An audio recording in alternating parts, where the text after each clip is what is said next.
Fala galera do Motorsport.com. Na semana passada completou 27 anos da morte de Ayrton Senna e hoje trazemos um depoimento que muitos de vocês não conhecem. Christian Fittipaldi, o único brasileiro que largou naquela corrida além do Senna, revelou ao Motorsport os bastidores e as conversas entre os pilotos nos minutos seguintes do acidente do tricampeão mundial. Veja como foi o dia 1º de maio de 1994, na visão do único brasileiro que estava no grid naquela prova. Sempre passou pela minha cabeça, no momento que o episódio aconteceu e eles pararam a corrida, passou pela minha cabeça que ele tinha quebrado um braço ou uma perna, mas só.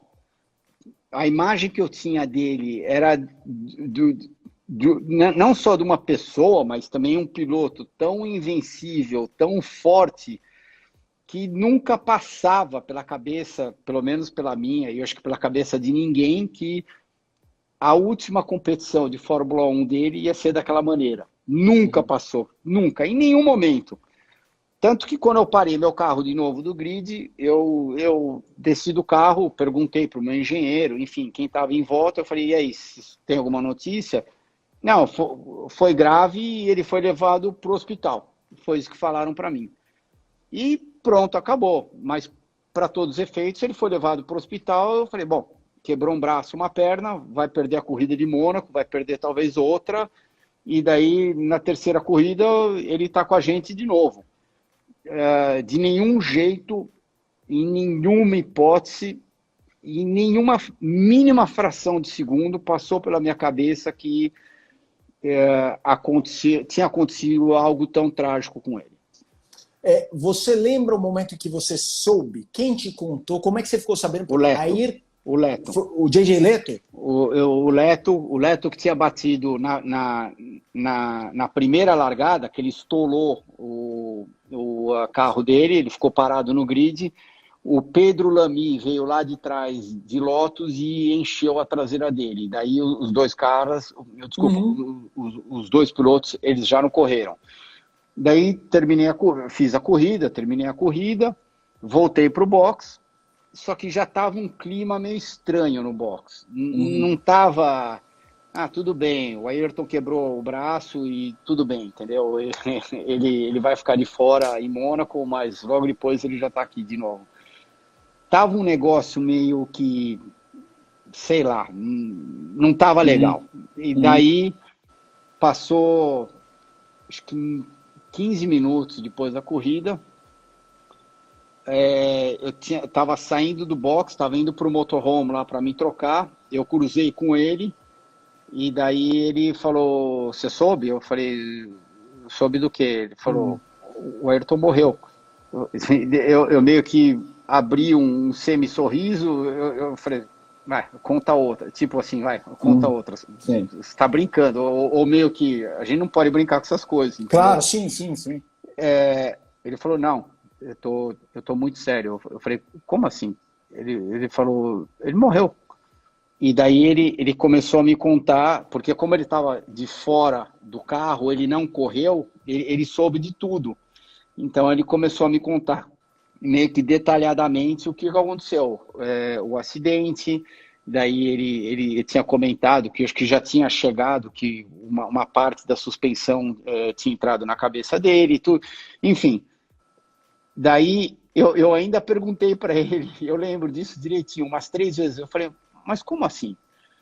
Eu perguntei, eu lembro uma das minhas últimas perguntas, eu falei, mas você está falando sério mesmo? A gente não brinca com essas coisas.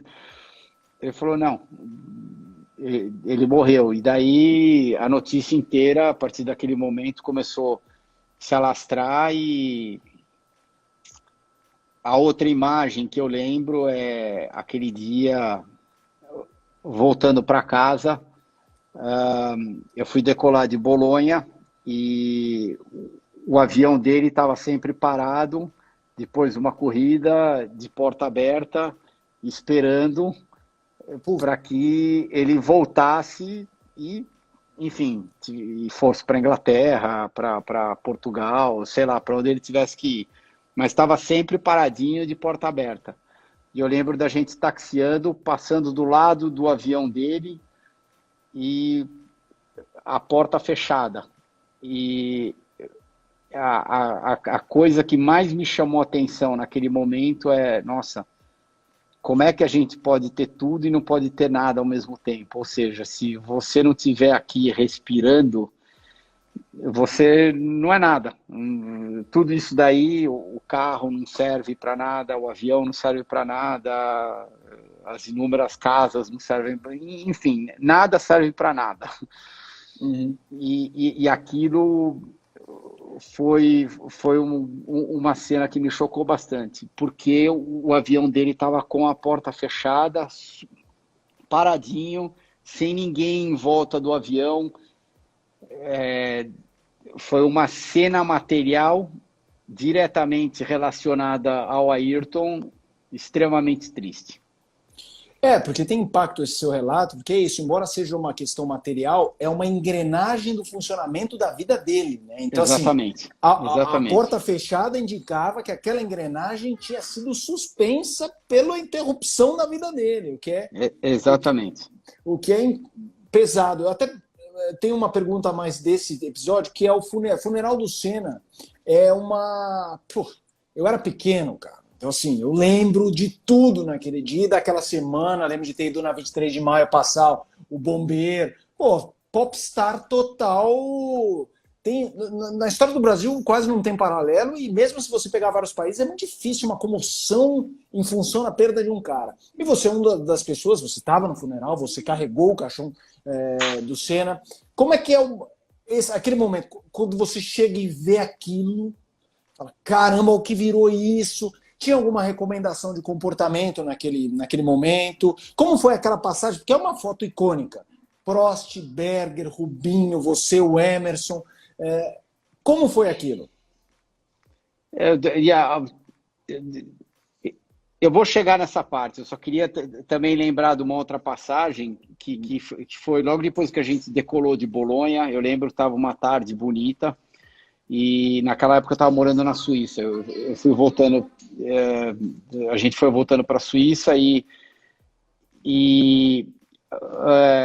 meia hora, sei lá, 20 minutos antes da gente pousar, a gente passou do lado lá do Mont Blanc. E eu olhava para aquilo lá, eu falava, e eu via aquela imagem de natureza tão forte, tão bonita, tão... E, no entanto, a outra metade de mim estava tão vazia. E eu falava, nossa, enfim, será que vale a pena essa tal dessa corrida? Será que tem o lado da vida também? E foi a primeira vez na minha vida que começou a cair a ficha nossa, será que realmente vale a pena correr nesse tal de carro de corrida? Que nunca tinha passado isso pela minha cabeça. Todos os outros incidentes, ou de repente a única morte que eu tinha visto, que nem a morte lá do Paul Warwick, que era irmão do Derek, que ele corria de Fórmula 3000 inglesa, no mesmo ano que eu corria de Fórmula 3000. Desculpa, ele corria de Fórmula 3000 inglesa, no mesmo ano que eu corria de Fórmula 3000. Foi um negócio chocante, mas nunca foi de tipo... ligar a chavinha e falar, será que realmente vale a pena estar fazendo tudo isso? Eu não sei se foi por causa daquela imagem maravilhosa que eu vi estampada, uma luz perfeita, não tinha uma nuvem no céu, e daí eu olhava para aquilo e falava, nossa, tudo e nada ao mesmo tempo. Daí, voltando à sua colocação, a gente chegou no Brasil, enfim, eu voltei para casa, daí acho que foi segunda noite, eu voei para o Brasil. Daí, se eu não me engano, o enterro foi na quarta-feira, não foi? Eu acho que foi quarta-feira. Eu acho que foi na quarta-feira. O enterro, enfim, cheguei lá na terça, daí eles colocaram, se eu não me engano, para carregar o caixão. Quem é que foi acho que na primeira fila era o Berger e o meu tio, se eu não me engano, e daí logo depois o Prost, o Rubinho e eu, enfim. Isso. Mas as pessoas que estavam, fora o Emerson, que já não estava mais correndo, diretamente ligadas à história do Ayrton, que eu acho que fazia todo o sentido do mundo. Muito mais o Prost e mais o Berger do que no caso, meu e do Rubinho. Só que eu e o Rubinho, a gente era brasileiro, e a gente era os outros dois que naquele ano estava correndo de Fórmula 1, ou seja, tinham 3 brasileiros correndo em Imola, que era o Ayrton, o Rubinho e eu. Até meio rápido, tipo, você vai segurar aqui no caixão, você vai andar até lá, e daí, a partir de lá, você vai sentar em tal lugar, sabe? Eu acho que estava todo mundo tão aéreo ainda, que não teve muito... Eu estava seguindo ordens. Se eles me colocassem para carregar o caixão, não carregar o caixão, sinceramente, não ia fazer diferença nenhuma, porque estava todo mundo muito aéreo, e a gente só estava seguindo um certo protocolo para poder fazer a coisa acontecer. Isso daí pegou. Pegou legal, pegou para todo mundo, não pegou só para os pilotos, pegou para todos os brasileiros. Querendo ou não, ele era o motivo que todo mundo ligava a televisão domingo de manhã para assistir as competições. Era ele. Bom, pessoal, não esqueça de deixar o seu like no vídeo, se inscrever no canal e ativar as notificações. Nós ficamos por aqui. Até a próxima!